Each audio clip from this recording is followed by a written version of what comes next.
Good morning, Ma'am Sir. I am Roger Pagalan. I am 42 years old. I am married with 4 kids, 3 sons, 1 daughter. The, the age of my children, the first is 16, the second 14, the third 12, and the fourth 9.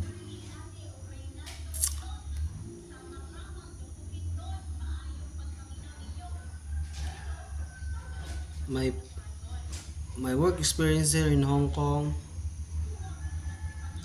or make a hajong, clean the house, take care of silo sometimes. Now here in Philippines, I am full-time construction worker,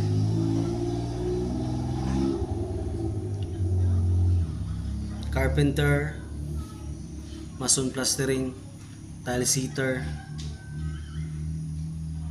My salary here in Philippines a month more or less 14,000 peso. Part-time farmer,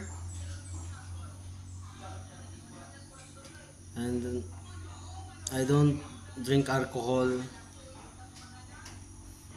because if I drink I feel dizzy. So, sometimes I drink in occasionally but little bit.